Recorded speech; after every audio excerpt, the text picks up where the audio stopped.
Hey everyone, welcome back to the Nine Show podcast. It's Josue. And it seems like we're going to be starting a little bit of a trend of me just kind of doing sort of episodes that weren't previously planned.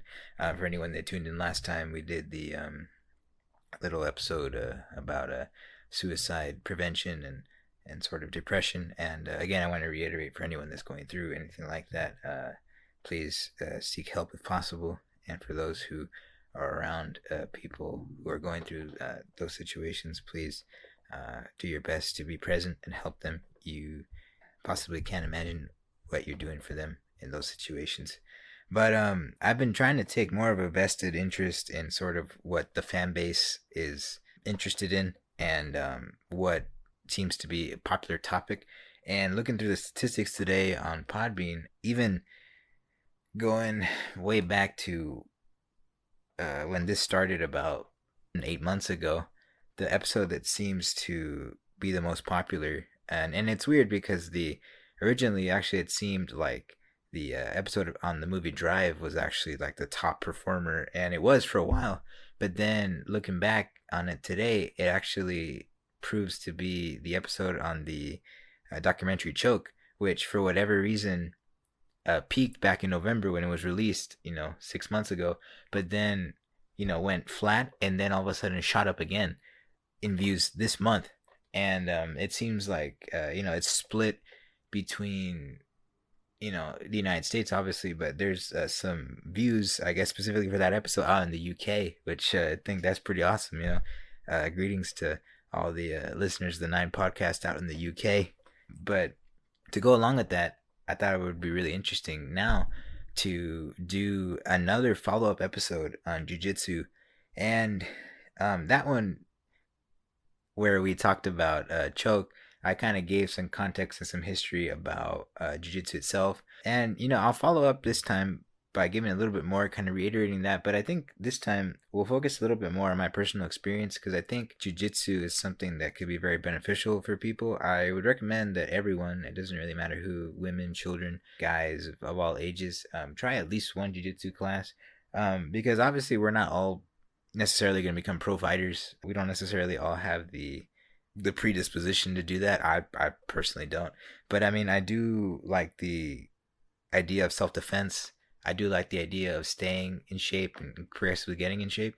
And I think even though that's still a journey that I'm on and one that I'm still kind of paving my way through. I think that jujitsu has actually been one of the best things for me. I think as far as that category, I remember starting in college. I mean, there's more factors to it, which in as we keep going, like within the self improvement series, I want to do one, like I said, around diet and exercise and stuff, which is all together has come about, and that changes or resulted in those changes. I remember, I remember when I was a kid, I was pretty young. I was like, I was almost like, I was probably like 12, 13. I remember I was pretty heavy for my age and for my size. I was probably in the 190s, and I wasn't that tall at the time. And when I came into college, I was hovering around 185, which I was I was about 6 foot tall, or not quite. I was like 5'10", and which in theory like is not overweight, but I mean I wasn't particularly in shape at the time either. So then it's like I was kind of unbalanced. And today I am hovering around 160. Depending on the day, I could be as high as like 168. Just kind of fluctuates. I mean, I and which in a way actually might be underweight, which is kind of like its own set of problems, which is something I'm trying to address currently. But I feel stronger than I've ever been, and I feel fitter than I've ever been, and I think jujitsu has actually been one of the things that's actually helped me get to that point. And jiu-jitsu is something that I find really addicting. I've had to step away from it like recently. I've been like on a long hiatus. Well, basically because like I got to college and it was my freshman year, and then I always kind of had an interest in maybe trying something because I've always been into martial arts. Like when I was younger, I did taekwondo for like for a couple years, and I remember I got to orange belt, which is the second rank, and then never never went up from there. Because I mean, the school that I was, and I didn't really see it until I was older. But the school that I was at was kind of more like a pay to rank up type deal. The sensei, whose name I won't mention on here, was a bit of a scam artist. Essentially, what happened, he he just ran off with the money at some point. I remember that day clearly. Then the school just shut down, and that was it. That was it. No more taekwondo. But I mean, I found jujitsu here at the college, and I started my freshman year, and I went for like a year solid, and I that was the first time that I had really experienced, like, I guess the closest thing to full contact. It's not full contact in the sense that there's strikes. I mean, I guess the true full contact would be have to be MMA, followed probably by boxing, because boxing is the art of basically taking the other person's head off, with as much precision and speed as you can. Uh, I Jiu-Jitsu, I guess, would be third because, well, I mean, I guess it would rank in the same echelon that you would rank judo, you would rank wrestling. Jiu-Jitsu is a little higher though. I would say it's not quite MMA, but it's like somewhere in between because there is a little bit more, I guess, for a lack of better word, savagery that you can use. Because um, I might be getting a little bit ahead of myself here, but obviously, it is full contact grappling, submissions, but they're depending on your school and depending on the rules that you're observing. Like, if people are familiar with like the vestry that a lot of martial arts schools or disciplines wear, which is the gi and the belt, those are actually things that are fair game to use during your matches. So I mean, you can choke someone with the belt under the right circumstances. You can choke someone with the gi under a lot of circumstances, and it's legal.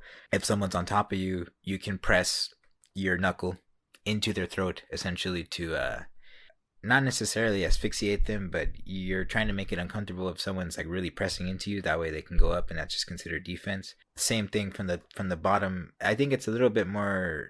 It's a little bit less lenient from the top to bottom, but I mean, there's chokes where you can actually just like place in your fist into their throat area basically, and then you're almost like crushing them, which might not be like the best thing to sell the art, but I think it's helped me though for sure because I originally I was never someone that was sure how they would react in a fight, and like I said, this is not like a full on fight, and it can't be called a full on fight because there's no striking. I've been hit in the face before, not necessarily like full force, but I kind of have an idea of how that would be. I've been just kind of kneed in the head accidentally, not like, again, not full force, but I kind of have an idea of how it is. I feel like I don't necessarily need to know 100% to know how it is because it sucks. I'm 100% sure it sucks, but I wasn't sure 100% if I was someone that would be able to react well into a fight. And I remember the very first time that I rolled, and or because like they don't really let you, or a good school won't let you roll your first practice, because I mean, as it is, even when you're getting more and more experience as you start to face higher belt ranks than you, because I feel like Brazilian Jiu Jitsu has one of the highest learning curves. I mean, there's only a couple belts, because I mean, like, there's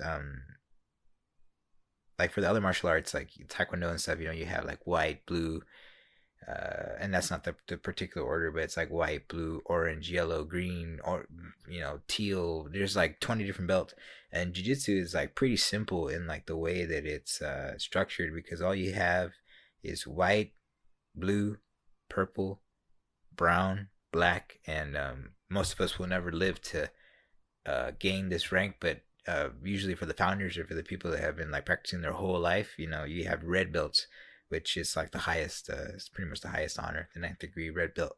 Um, but in between those ranks, you have, four stripes, white belt, 1 through 4, blue belt 1 through 4, purple 1 through 4, black or brown 1 through 4, and then once you get to black, there's a little more. I mean, because like the essentially the red belt would be the black belt with um, 9 stripes, but then they replace it with the full red. And it's like for each belt stripe in black, it progressively gets higher and higher.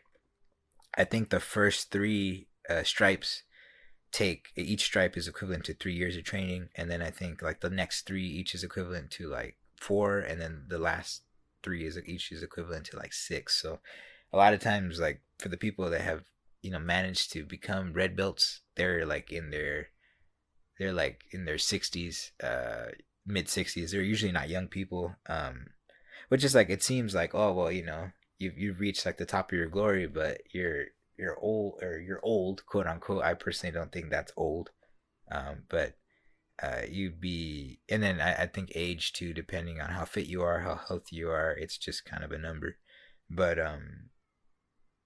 you it's like, you reach this, but I mean you know those are some bad guys, like that. I mean, from what I've seen, what I've heard, I've rolled with a he was a fourth degree black belt, and this is not even halfway to, or I guess just about halfway, let's say, to the red belt. And yeah, those are some bad guys. Like they know everything you're gonna do ahead. I remember when I rolled with him. He well, what's funny is because like he took on the whole class just one after the other, bang bang bang bang bang, submitted them all. And I remember I was one of the last ones. I think I was like seven.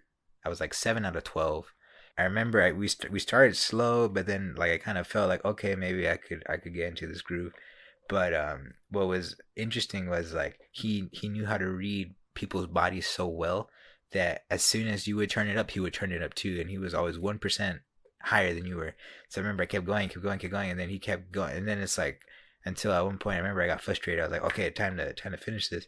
And then I don't even know what happened, but next thing I knew, like I was on the ground and I tapped out. Like it was just so it was just like nothing. Like I was nothing to him, like compared to how like his level of skill. So that gives you like that's the sense of like the pure learning curve that jiu-jitsu has.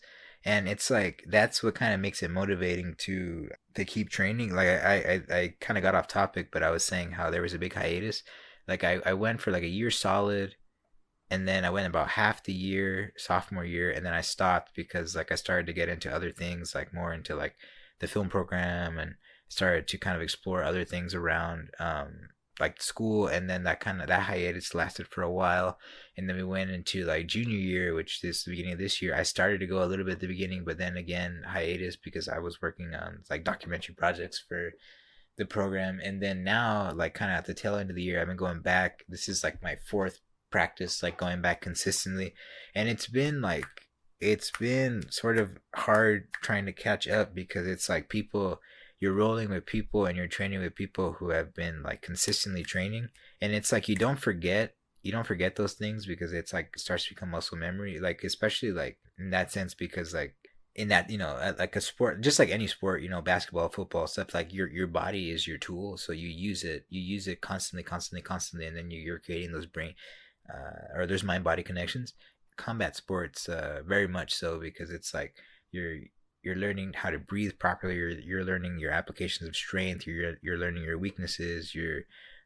What you're good at, what you're bad at. I mean, you're getting humbled like on a constant basis because like you're rolling with people who are like very heavy. I mean, I think like I've rolled with people who are like 100 pounds heavier than me, and then that's always a challenge because it's like at that point you kind of gonna have to leave your ego at the door. That was sort of like a sort of kind of like a very humbling thing because like I came to realize that a lot of the times like people like especially early on, like not so much like when you would get more skilled, because then it's like they would start to treat you more like an equal, but early on it was like, you know, you would get with these like heavy guys that were like way more experienced than you, and they were stronger and they were taller and everything, and like you had a hard time beating them, but you still knew that they were holding back because if they went 100% went 100%, like they just mopped the floor with you straight up. So it's like things started to get more level. I mean, like you start to figure out, because it's like I said, like, it's kind of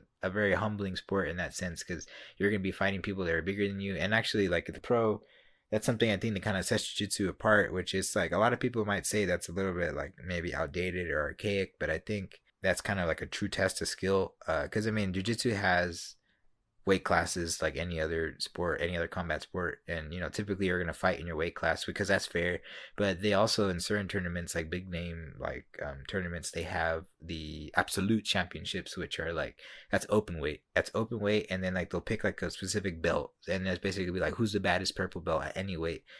Those are like that'd be pretty scary because I mean, like I've heard of stories of like someone, solid 190, let's say, but is rolling with like a 300 pounder. So it's like shit.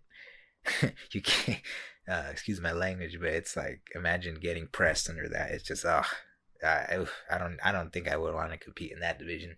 But it's and it's just like it's just so vivid because I've been in those situations like where I've rolled with people who are like 40 pounds, 50 pounds, 60 pounds, up to like 100 pounds heavier.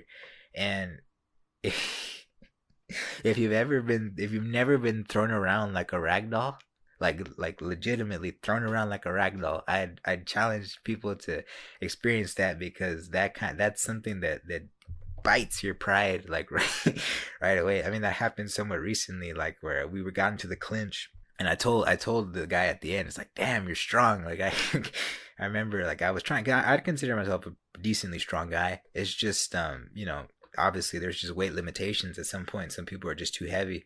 I mean, if you're facing someone that's like outweighing you like by 40, 50 pounds, and they're like not necessarily all fat, it's just like a lot of muscle, like it's gonna be hard to overpower that.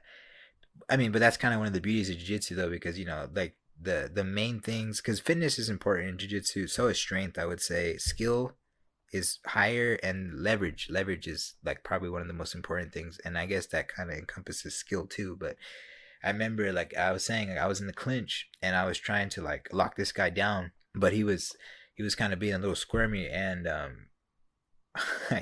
like I tried to lock him down and I lost my footing, and he was able to read that, so he grabbed me by the waist and just threw me to the side, and I was like completely in the air. One way I was able to collapse back down. I so like we were rolling and that round went to him. No one necessarily won or lost. Second round comes along. I remember he basically got me basically got me in the bear hug, and I was like, oh, I can't break out of this. I was trying to push but I couldn't break. But I mean at that point though, what I did was I kind of used his own leverage and kind of climbed up sort of like slot style, and then I got him into like the guillotine choke, and I almost had him, but he was strong enough to pop out. My arm wasn't like necessarily in the right position to really lock him down. He said like if he would have held it for like a split second more, he would have got me. But it's like when you're like, that's one thing too. Like I think it's one of the dangers of jiu-jitsu, which I think it's like it comes only with rolling in time. But because a lot of guys will come in and they'll guys and girls, like they'll come in and like they'll roll and usually get the two people, like the people who are like really scared, I guess, nervous, and they won't really engage, or the people that are really nervous but they channel that into like quick engagement, like they're on you, like they're just all over the place. I mean, I've faced both. I would probably say the second one's worse because it's like they end up hurting themselves more, and then you feel bad because it's like you're telling them like, okay, slow down, and then they keep coming at you, slow down, and then it's like you kind of have to lock them down, and in a way it's like you kind of have to humble them in a way to kind of slow them down, and then eventually people begin to learn. Some people kind of fall out for that reason. I know I kind of was like, I kind of felt like, oh well, it at first it kind of felt like, I'll never win because these people are so good. They're like they're stronger, they're bigger. But I've never really been someone to give up 100%. Like even if I lose like motivation, like I'll keep doing it. And I think that's actually one of the keys to maybe surviving in the sport. Even if you're not going to compete necessarily, I think well, a lot of the big masters, I guess, going kind of call back to the Choke documentary, Hickson Gracie, who now is like the face of the Global Federation Jiu-Jitsu, says that in his opinion, like the sport has become way more competition oriented, which it's like it's good. It's been good to publicize it, but ultimately, like he says, his family, which were like the founders, which was his dad Elio Gracie, and then Carlos Gracie Sr., his older brother, never created it with the idea of a competition in mind. They created it like for self-defense, specifically for people that would have to be in street fights against people. They were going to be outweighing them and stuff, like by, by big margins. Basically, it's like there's a quote by Elio Gracie, which, I'm kind of have to paraphrase because I don't remember it 100%, but he's like, he says, my art was created for the small man and to be used by the small man in order to give him an advantage against the big man when he's being pushed around, essentially. Which, yeah, I think that is the core of jiu-jitsu. It becomes dangerous though when usually, like, because usually you don't get, like, for some reason it seems to be rare, like when you have like top competitors who are like jacked, and but they're also like black belts in jiu-jitsu. Like there's only like a few notable people who have gotten to that status, I would say. Hickson is one of them, not necessarily like the biggest guy, but 185, 5'10", just ripped. This guy was like, and obviously the best ever, some would say. I think that's a very safe assumption. Like we mentioned in the choke episode, how supposedly he had a record of like 400 wins. That was kind of debatable. That necessarily all legitimate competition, but who knows? Maybe it was true. But yeah, like he's one of, like, if you step up from that, you have Andre Galvao, who is like probably like 190, around the same height. Solid guy, and then above that, then you have Husamar Palhares, fighting, like in the heavyweight divisions, like above 200 pounds, and this guy's a monster. He's tall and just big. You see him, and he doesn't even really look like a jiu-jitsu fighter. Like you would think he's a like a bodybuilder, like just the way that his body composition is. But I'd actually recommend anyone that's looking to watch, because actually initially I got introduced to jiu-jitsu just by watching it like in MMA, because it's even though it's not like the end all be all in MMA, especially now today, like where you have like you kind of need to be a well-rounded fighter. It was more so back in the day, in the days of like Royce Gracie and the first UFCs, that jiu-jitsu was king. But as people started to learn and started to learn other arts that were comparable to jiu-jitsu, like sambo, or like judo, high level judo, other types of submission grappling sports, combined with being just in generally better shape and just being stronger. You have more supplements now, you have better diets, you have like nutrition tests that can like that can literally like define for you what you're missing and in your diet, and what your body is like fundamentally low on, and then you get supplemented to like fill in the gaps.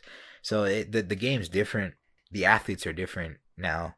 But that's all kind of helped make the sport more, even though like that's another theme that we touched upon, that even though the sport was a lot more kind of savage and epic back in the day, it's like it's safer-ish now. But at the same time, like we've gotten to see like a lot of legends in their own right kind of come up, and kind of dominate the sport. I mean, you have John Bones Jones, who's some say the best of all time, and that actually might be accurate.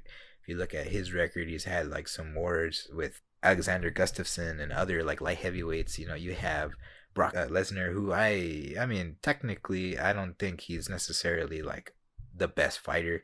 I know he was an NCAA champion, like amateur wrestler back in the day, but I mean, really, I think what makes him dangerous is just like his sheer size. I mean, he's like 6'4", 265 or something like that. It's just a monster. Someone that that would just be scary pretty much, unless if you're like the Mountain and you're like 6'9", 400. I mean, I would be scared of fighting someone like that. But my point is like that the situation has changed, but in general, like when you watch like actual jiu-jitsu matches, which is actually something that I kind of started to get into somewhat recently, like you kind of get to see a disparity, like more of a disparity in weight. But at that point it becomes more like about rank, which is what I'm talking about with the level of skill, and kind of like at that point it becomes more about leverage and technique and whatnot.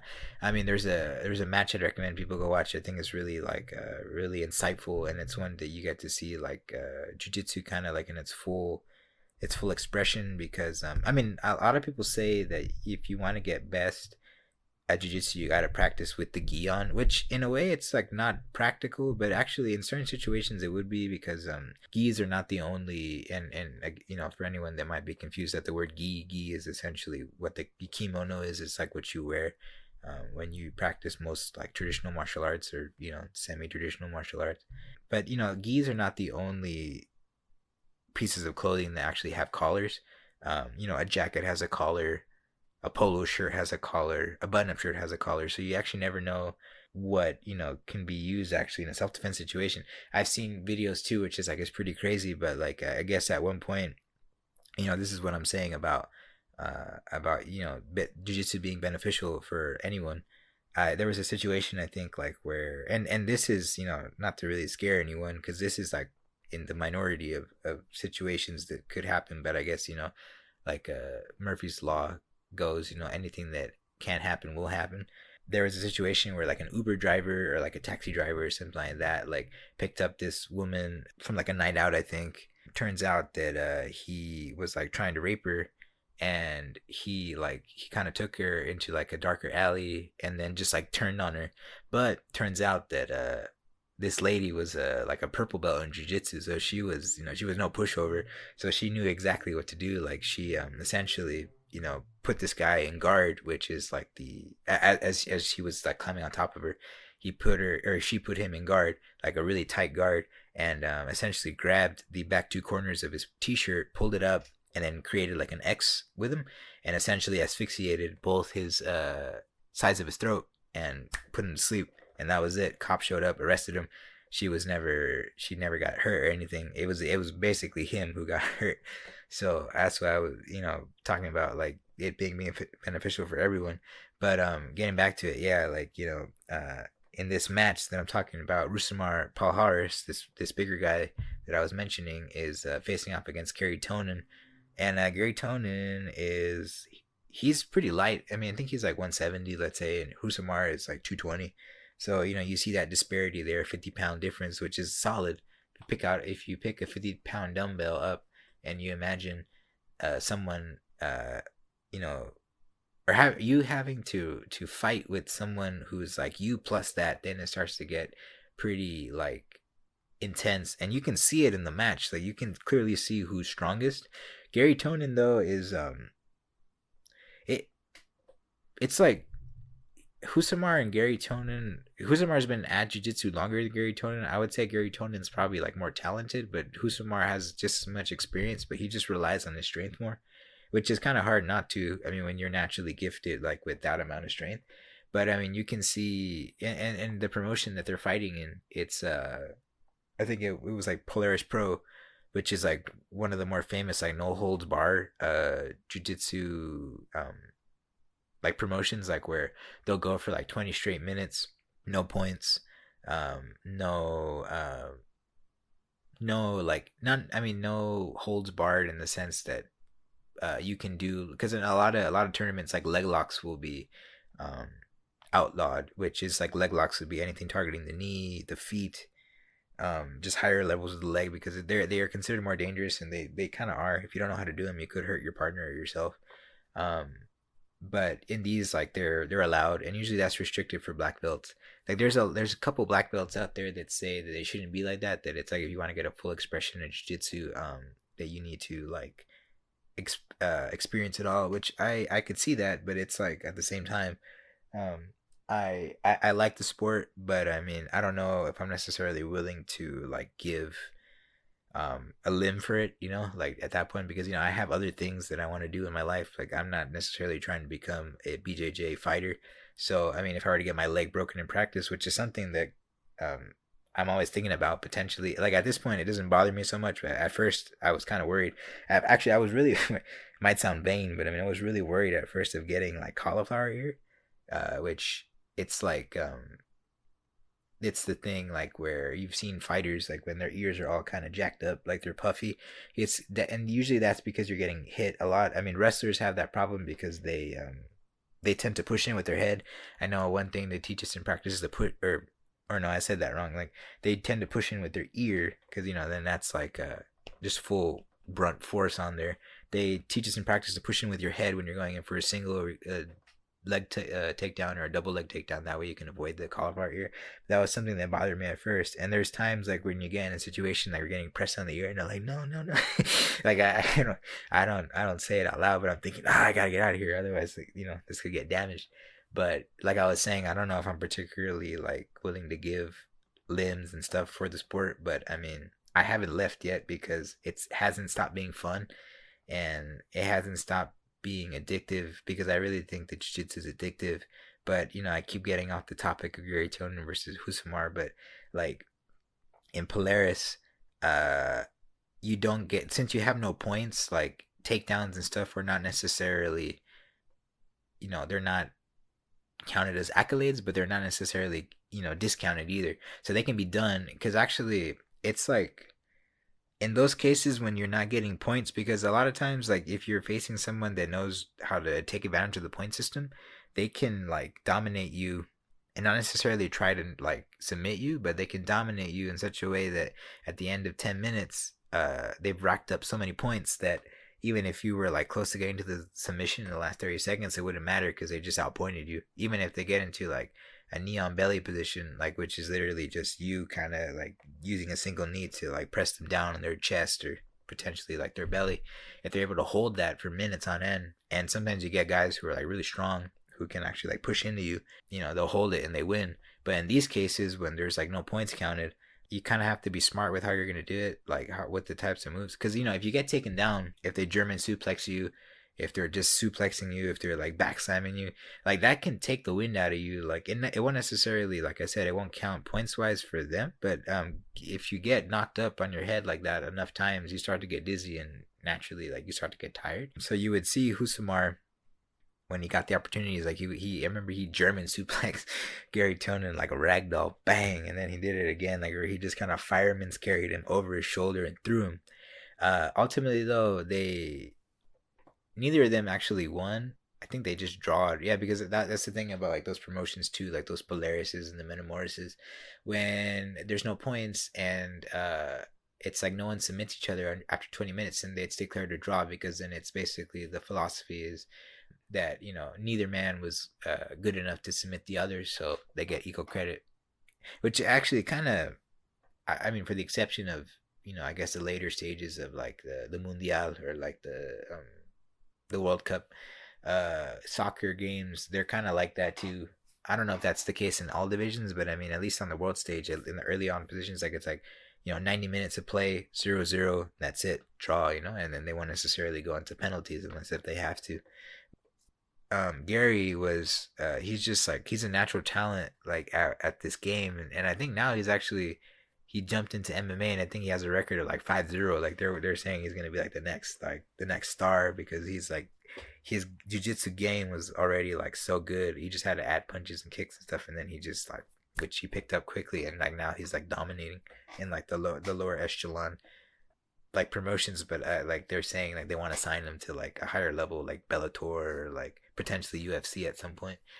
But yeah, it's like Gary was like starting to lock him down in like the later parts of the matches. He kept getting Husamar in leg locks, because like since Husamar was like slamming him, he would end up in a top down position, like where he would expose his knee. And even though he was stronger than Gary, he was slower because of that weight, because muscle weighs more than fat. So like that's kind of like the trade-off. It's like you'll be stronger, and in certain positions you have the advantage, but in other cases you're slower. So it's like the strength versus speed, which I think that's kind of the cool part of jiu-jitsu. It's like the most important part of jiu-jitsu though is the mind. They say that jiu-jitsu is like human chess, and I really think it is, because you really have to think about your moves. If you go in there just kind of like quickly, like no thoughts, and you're just jumping in, usually that's like you end up losing your matches a little slower. But it's hard though too, because it's like I feel like I don't I it would be curious to know like I would be curious to know like how much calories you burn in an hour with jiu-jitsu, because like when you're going like not even like full pace, but if you're going like 80% pace, I feel like you burn so many calories. Like I almost feel like whatever you ate, like your calorie counter is like brought to zero. It resets. It's just so much sweat, so much calories burned. It's because it's like you're even like in the positions where you're not doing anything, is because you're just trying to think so hard, and then it's like you're using everything, little aspects of everything. Like it's strength, it's like twitch fibers. You're exploding. You kind of have to calm down, like when you're not seeing advancement, but when you see your openings and you go really fast and you like punch in, try to like advance position. And those, even those matches which are just like 5 minutes, but then it's like we'll do something for the people that are going to compete. Like we'll do something called the Shark Tank, like where it's like if they're going to compete, they have to roll with everyone like in the class, like back to back, no breaks. It's like 5 minutes, okay, done. Next person, next person, next person, next person, and it's like they have to, like, the idea is they have to submit them all. Sometimes it doesn't happen like that, but I mean, for the people that are like training like consistently, a lot of times actually it is. And they're like, don't go easy on this person, like, simulate a full match every time. That way, like, they can get the sense of how it's going to be, because it's like you can train hard, but then it's like when you get to competition, that's like when it's like full, like, there. I mean, you're not trying, obviously you're not trying to kill the person because it's a sport, but it's like that's 100% of the like expression of what you've been training for. So yeah, jiu-jitsu is like it's a journey, and it's been a journey for me like so far. And like I said, it's one that hasn't gotten boring. The I mean, what makes me sad though, I guess, was just because the way how life kind of turned out. Like I wasn't able to give it 100% of the time that I wanted it to. I still have a year at the college, and what I like about it is it's like so cheap to do it like at the college, because a lot of times academies run high in price. And I mean, I guess if you're like in the Spokane area, which I'm in and around, one of the big academies is Newborn Training Academy. I think they not only do jiu-jitsu, they do MMA, Muay Thai, boxing, and other martial arts disciplines. And there, I think you're potentially like having classes like 50, 60 people. Here, like at the college, like we struggle to have more than 10, and then if there's like more than 10, that's a good day. I remember back in the day, like when we first started, and when I say back in the day, I mean like 2 years ago. But I mean, that, like, it feels like a long time ago now. But I mean, remember the club was bigger at that time, and that was pretty cool. Like I remember that original group of people that I got to meet there. That was actually really cool. Now it kind of like it hovers around 4, 5, 6, depending on the day. And it makes sense, like especially like for the juniors and seniors, as you get into your capstones and stuff like that. It's like it starts to get more difficult to like dedicate your time to sports and stuff like that. That's just life. It's definitely something that I think I want to continue after school, but it's like so many there's like so many times, and I think that's this is going to be one of like the episodes too, like in the self-improvement series. 'Cause I think one of the things that's helped me in life in general, like without which I would probably have not been able to start this podcast, and actually keep going with it like more consistently, which I'm trying to be more consistent with it. I think when I started early on, like especially around when I was hovering around episode 7, 8, 9, like I was really late with each one. And like I originally wanted to do the season finale, I think like around Christmas, and I didn't end up doing it until like March or something. It was I was like so late. But I don't really want to let myself fall behind again like that if I can avoid it. But time management is like so important, so important. Like if you want to do things that are, because obviously we have the things we have to do.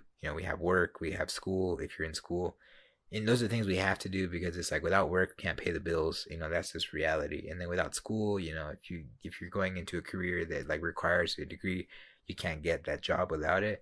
But I mean, the thing is that there's more to life than that. And it's like you wish, I wish there was more hours in the day. And yeah, it's like I wish that too. I totally wish that too. But it's like when you get to the point, and like I said, I'm still learning. That's the whole thing, like with this whole self-improvement series. Like it's really just the experiences I've learned on my journey, but I'm nowhere near like finishing that journey. And I think that journey has to keep going throughout life, because it's like if we stop learning and stop producing, stop improving, then it's like we'll be grown stagnant. And it seems like a lot of the motivational speakers and stuff that I've like looked into, and kind of heard this, they pretty much like their point that they're getting at is like stagnation is worse than failure. Obviously, like there's things in life that you'll fail at, and ultimately they were beneficial for you to fail at, because maybe they were too dangerous, or like they were going to lead you down a path that was potentially going to corrupt you. But I mean, there's things in life that you like fail at that actually turn out to um, I guess set the primer for a greater success down the road somewhere that was going to be way better than if you actually succeeded at this moment. So, but I like I was saying, I think time management is like one of the most important keys because I mean, there's like a lot of things I want to do. I mean, like I want to do this podcast. There's outside of like the films and stuff and the scripts that I write for my classes, like there's stuff that I want to produce. Um, like I'm trying to teach myself a little bit of piano. I'm trying to teach myself a little bit of guitar, which guitar's hard, but I mean, I'm not giving up on it. I'm trying to pick up my saxophone again. I used to play. I learned saxophone in the fourth grade, and I played all the way through eighth grade. And I realized today because I was trying to play again and was just trying to like relearn the mouth position and just kind of get it to ring out as I'm uh, starting to learn like the keys and stuff again because I heard I forget I think the guy's name is like Richmond Amos on on uh on YouTube, and he's a like a younger sax player. He plays them all. I think he plays like the soprano, the alto, the baritone, the tenor. But I heard him play. It was Versace on the floor, on alto sax, and I was like, dang, I want to learn how to play that because that's like really awesome. And it's like I was like, okay, I'm gonna teach myself again. So I mean, I've been trying to pick it up again, and like I said, I played about 5 years. But thinking back on it, I've been out of practice for 7 years since then. So it's like I've been out of practice longer than I've actually been in practice. I remember at the end of the eighth grade when I kind of set it down because I kind of went down that path like where when I got to high school I kind of wanted to pursue sports more, which I kind of did. I kind of got to pursue it a little bit more, which was satisfying. But ultimately, I mean, it didn't quite pan out to like the level I wanted to. So it's like it almost looking back, it almost would have made sense to just kind of stay in band, keep going for the rest of those 4 years. And by the time, if I would have actually like kept going, I would have had 9 years under my belt of just like pure sax. Even if I would have stopped today, I would have been like in a much better position now. With that skill. But I mean, I'm not letting that discourage me. I'm just trying to find the times, which again, time management, trying to find those little increments and gaps, like when I'm done with schoolwork and then I'm done with like work itself. There's obviously you want to hang with your friends, and that's one of the best things I think about college. I think I've made some of the better friends that I've ever made. Like friends that you understand like on a deeper level than like you understood in in middle school, even in high school. I guess there's like something pretty cool about actually getting to hang with people as an adult. You start to actually understand like the intricacies of conversation and better. I mean, and it's like the way, and I guess I never understood it until now in college. It's like when you're in middle school, you have a small group of people, and then you get to high school, and then that's like the culmination of all the middle school. So then it's like you get the more people, but then when you get to college, it's like you get the culmination of all the high schools, but like not even like just all the high schools in your state. Like you're getting people from around the world. So then you get like a wider scope of people are going to be around you, and then you even get some people that you actually used to know. I mean, like I in the film program, which is kind of funny, like I recently like reconnected with a guy who I met in kindergarten years ago, and he's back here. So it's like I guess small world in that case. It's big but it's small at the same time. But yeah, it's like I've found that because when I came into college, I was kind of like I was better definitely than I had committed. Like, because in high school my grades were decent. They got better towards the end, but I mean during freshman and sophomore year, like they were not as good as they could have been. And that's still like I don't let it bog me down, but that's still a little bit of a regret that I kind of have because I know that if I would have done better, that would have been like more scholarships and stuff that I could have benefited from now, and I wouldn't be like so much in debt. And I'm blessed to not necessarily be in that much debt. As as I've been committed to like improve academic performance, like certain financial aids and stuff have been more easier to attain. But I really wish that I would have done better, which I would encourage that for someone like I always say, I'm a pretty young guy. I'm only 21, but next year I'm gonna be out of college. So for any of like the young cats out there, like who are guys and girls who are like in high school or starting high school, I would encourage you guys to do well in classes. It might not seem cool, to actually put the time in, but um, debt is not cool. So it's like no matter how uncool it seems, like when you're paying debt and bills, that is a slap in the face. I'll tell you that. Whew, like it's something that'll make you age. It'll age you up real quick. So yeah, to avoid that, I would recommend you guys, put the time in, hit the books. Obviously, have time for friends, sports, and stuff. But be the best you can be in every category because it's possible. You gotta find the motivation. You gotta find the time, and it's out there. That's what I'm getting at with time management. It's like I envy the greats, I guess, for their conviction and their motivation. Like I mean, we're getting off topic here, I guess, a lot with the topic of jiu-jitsu and stuff, but I'm kind of a tangential type of guy. But like Arnold Schwarzenegger says, there's 24 hours in the day, and you sleep six. Which already it's like when the first time I heard that I'm like, wait, no, you sleep eight. But he's like, well, his response to that would be if you were to ask him, if you were to call him out, he would say, well, sleep faster, which is like, dang, But I it's a hard pill to swallow, but I can't argue with his success because I mean, regardless of what people say about his acting ability, which actually, if you guys doubt Arnold Schwarzenegger's acting ability, go watch the movie Maggie. It's kind of underrated and it's not necessarily like the best movie, but he can act. Like Arnold Schwarzenegger can act for as much as they say that he can't. Like he can play a dramatic role. I really like that movie, even though it is kind of like an underrated movie. I do like it, and I think it's a kind of interesting like take on the zombie genre too. Okay, it's a zombie movie, but he this guy was like governor of California. He's Terminator. He's Conan the Barbarian. He's First Predator. He like so many like notable movies he's been in and starred in. So something has to be right there. I mean, I do think there is like that benefit, like to wake like the people that say wake up at 5 a.m. and stuff. I haven't. I gotta be honest. Like I haven't been able to be 100% consistent with it. Like there's been stints, yeah, where I'm definitely like improving. I mean, I do definitely try to wake up early and try to do maybe like some fasted cardio and stuff, like which we'll get into like with the further like self improvement episodes about health and stuff. But there's definitely a benefit to like waking up early and getting, even if you're not necessarily like producing stuff, but like they even a lot of like those people say like it's important to like wake up early and even just plan out like the course of your day, because if you start off your day positive like that, like you're more likely to reach the goals that you're gonna actually set. And you set your, you start off setting kind of like small attainable pieces of goals, and then you start to get bigger and bigger, and then you plot out like the full trajectories of things, and what's gonna, the things that you want to achieve. I mean, like I'm saying, like the things that I want to relearn, the instruments, like the getting better at jiu-jitsu, having time for social relationships, um, and just everything. This podcast, like it sometimes feels like a lot, but I mean, I know I can do it because I've been doing it, and I've been getting better at it.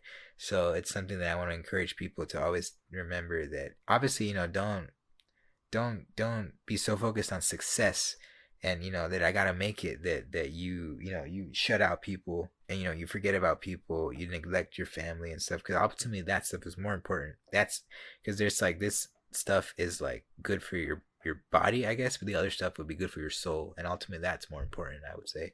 But remember, yeah, like the whole idea of time management and kind of working in, leading back leading back after this really long tangent, jiu-jitsu.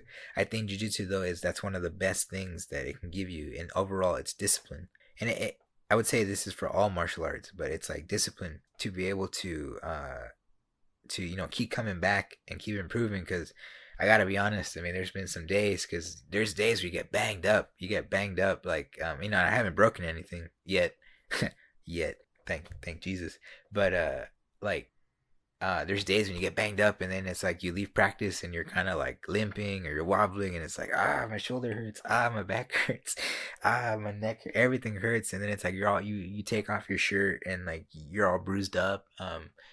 Around your neck you have like the scratches from like the gi chokes, and you're kind of worried that people are gonna like see that and be like, oh damn, this guy's getting into street fights.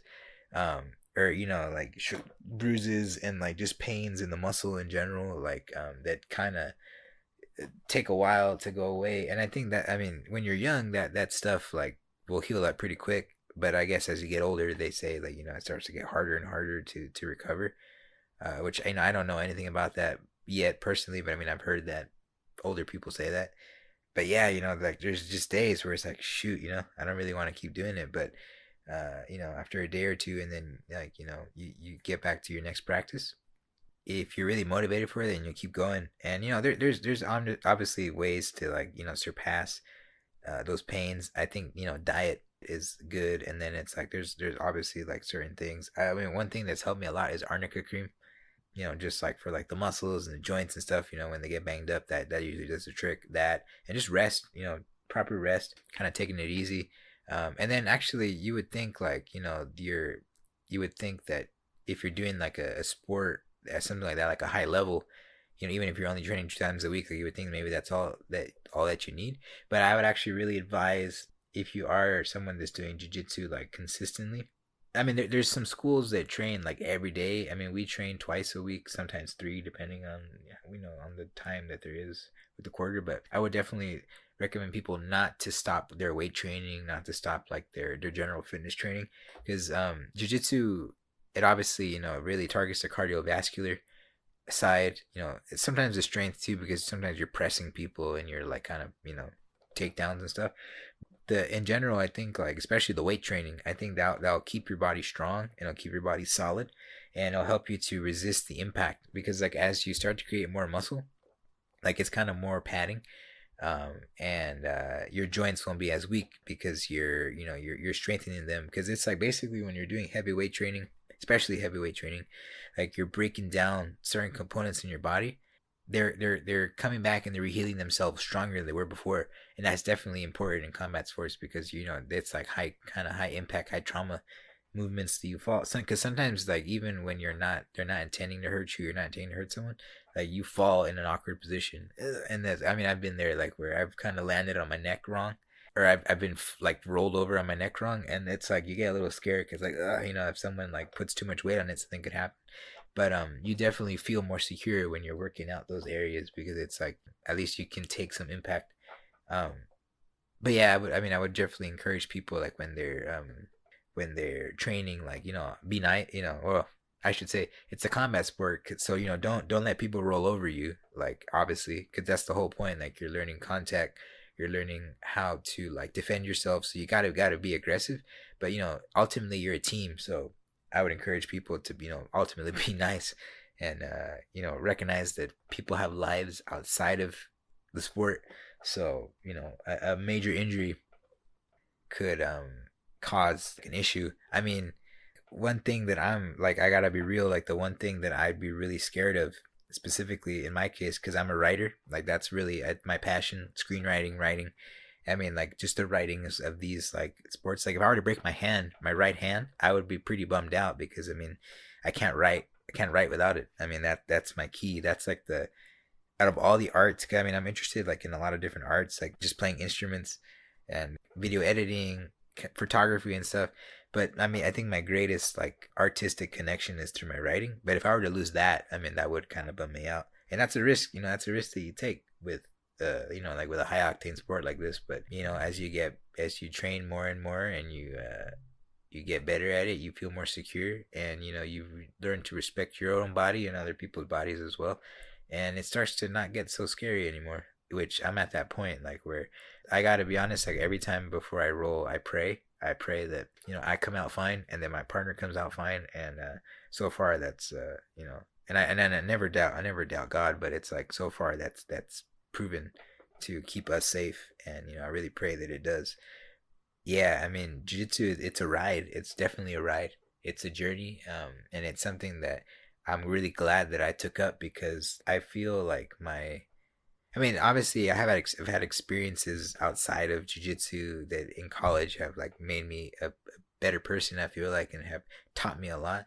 But I think jujitsu, through all of that, has been an outlet for me. Has been sort of like a de-stressor, because I mean, there's been times in the recent couple years, like where I've kind of been down, or a relationship has fallen through, or I kind of was in like a position like where I was kind of amongst like toxic friends, where it just like it sometimes like it's sometimes the only release is like physical activity.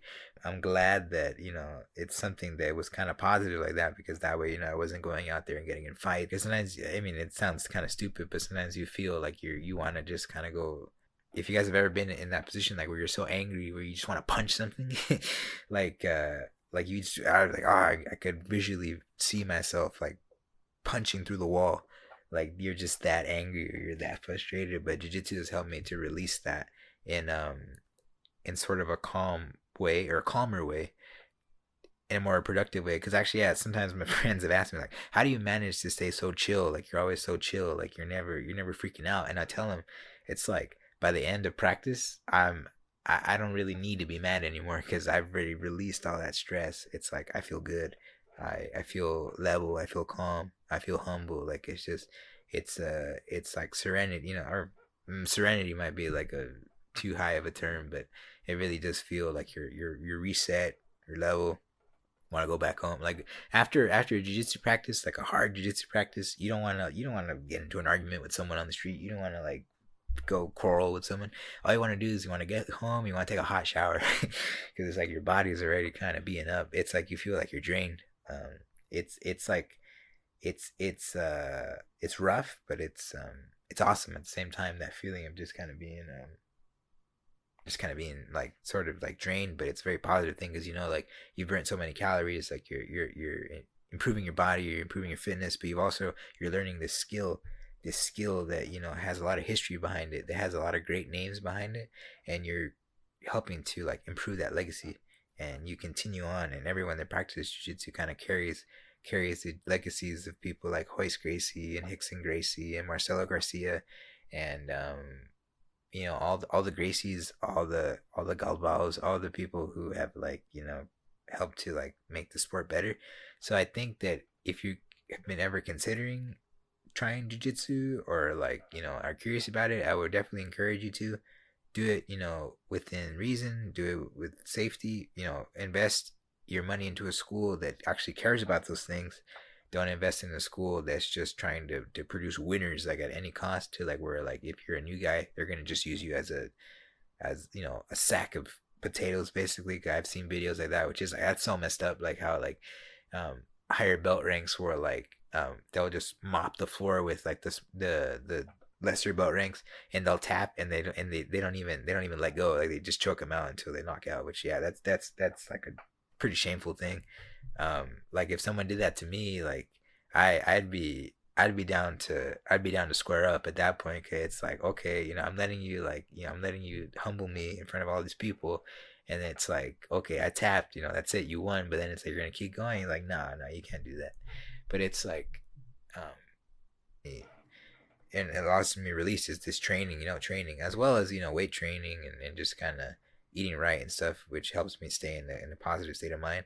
But then like the jujitsu helps me reach like that zen, I guess, like that feeling, like I'm saying, after the practice, when you're just covered in sweat, and you're tired, you're a little beat up, but like you've done something good for yourself, and you've like improved yourself like at a high level. I think that's one of the cool things about combat, which is unlike any other sport.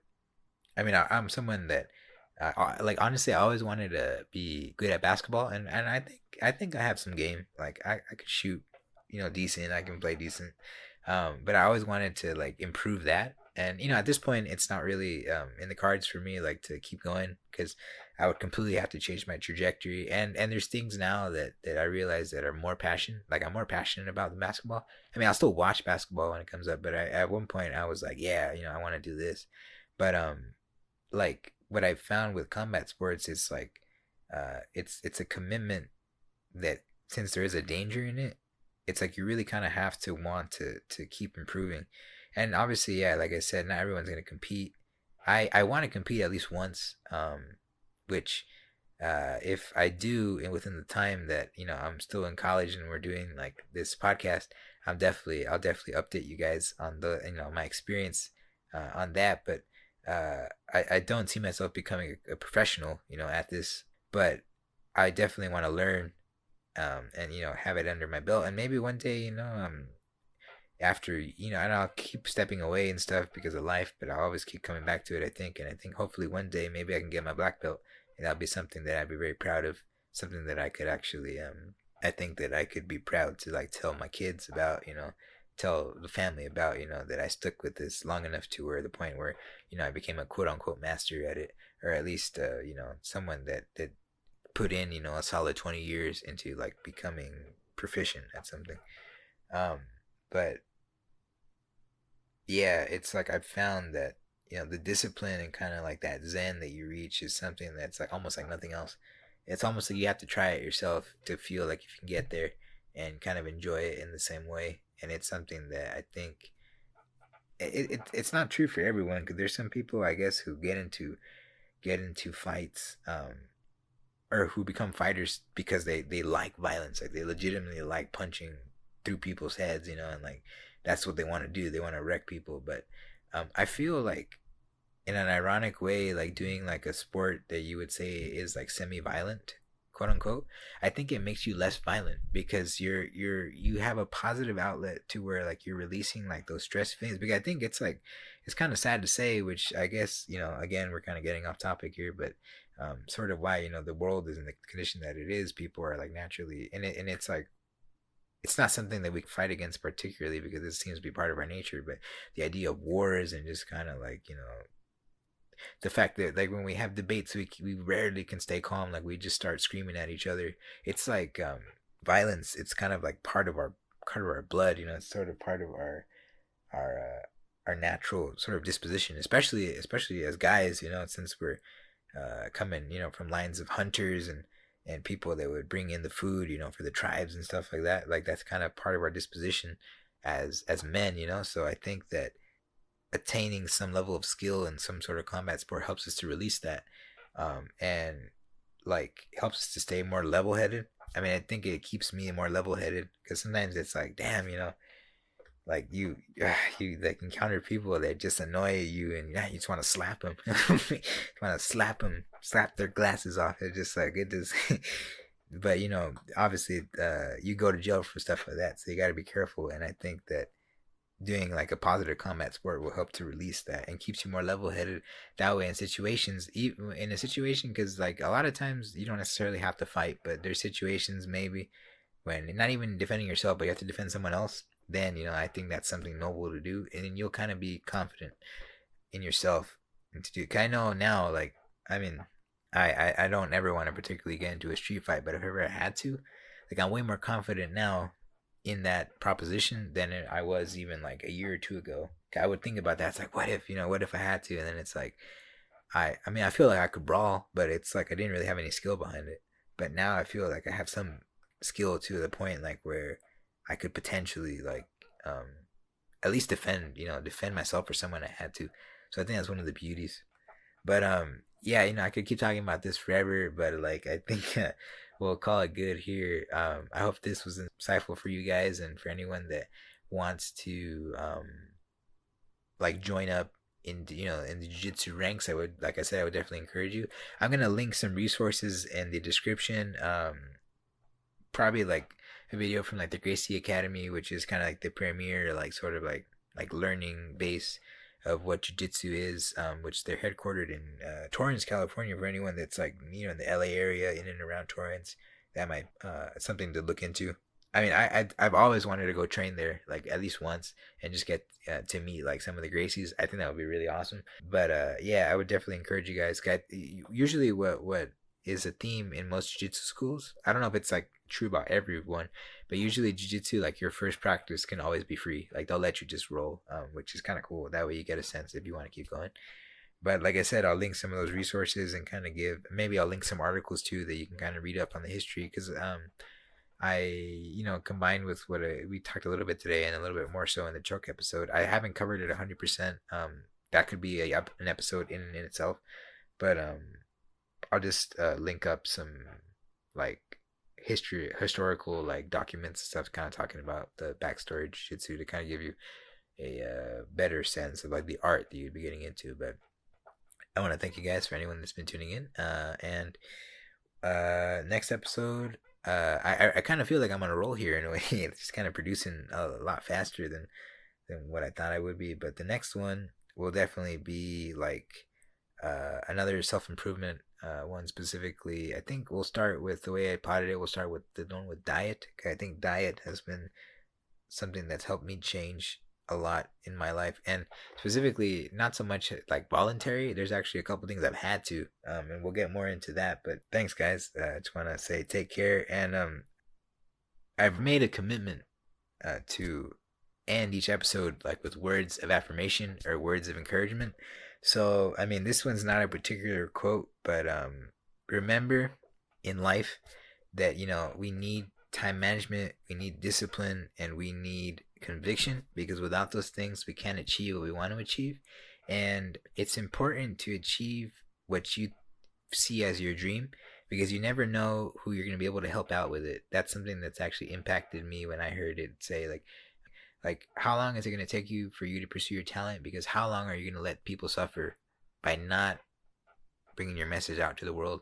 So keep in mind those three things: conviction, time management, and discipline. And I think all three together, you're on you're on a path to really produce things that you never thought you could, and to keep helping out people. And always keep that as the core, to help out others with what you can produce. Always try to give back. I think that's something that we're all called to do, something we need to do, and that's something I think that can help to change the world, to introduce a little bit more love in the world, and to kind of help us suffer a little less with the time that we have. So with that, guys, good night, and I'll be talking to you next time. Hey everyone, this is Josue from the Nine Show Podcast, and if you guys are enjoying this content so far, I'd really appreciate it if you guys would like and subscribe on Podbean, Spotify, iTunes, or wherever else you might be tuning in. If you guys feel like someone else could benefit from what I have to say here, please go ahead and share with your friends and family, and help this podcast to keep spreading. And if you guys are feeling really generous, I would also be really appreciative of this, but please consider becoming a Patreon on my Patreon page. That would definitely help me to keep producing this content for you guys, bigger and better every time and more consistently. And it's something that I really think will help me to grow, and it would help me to dedicate more time to actually doing this, which is something that I really want to do but always seem to struggle actually doing. So please go ahead and do that if you guys are feeling up to it. Also, go ahead and follow me on my social medias. May it be on Instagram at the9_show, at Facebook at the9pod. Everything as far as all my channels and all my networks are located at the9showpodcast.myportfolio.com. That'll be linked at the bottom of this episode. So you guys can go ahead and do that. And I want to give thank you to everyone who's been tuning in so far, and keep tuning in, because we got more content coming to you pretty soon. Thanks.